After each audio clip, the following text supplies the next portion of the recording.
This morning was primarily about Rebekah Brooks' life and career in journalism. This afternoon we got on to, if you like, the subject matter of these charges. And in particular, Jonathan Laidlaw QC, Rebekah Brooks' barrister, asked her about her knowledge of Glenn Mulcaire. Glenn Mulcaire is the private investigator who was employed by the News of the World and who has admitted to conspiracy to hack mobile phones between 2000 and 2006. Rebekah Brooks was editor of the News of the World between 2000 and 2003.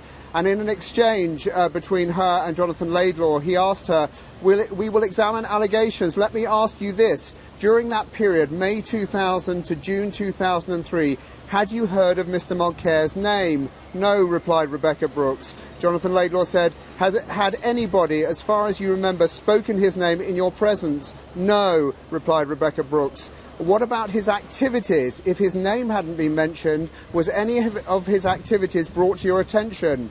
We did have PIs, private investigators, working on the News of the World. I don't know if I knew at the time if there were other industries, but it was common practice in Fleet Street.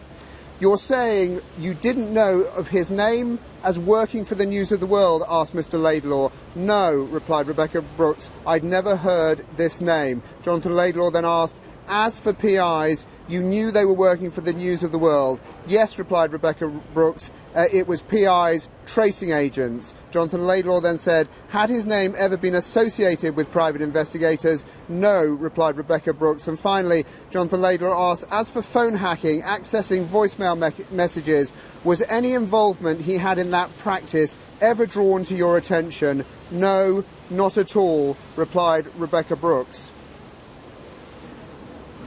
Now, this afternoon, her evidence has continued. She was asked about the appointment of Andy Coulson as her deputy editor of the News of the World, and she said although his appointment was ultimately the decision of a more senior executive, she had felt that they would make a good combination, that they had a good combination of skills, complementary skills, and that decision and her feeling on that was approved by a senior executive, and Andy Coulson became her deputy editor.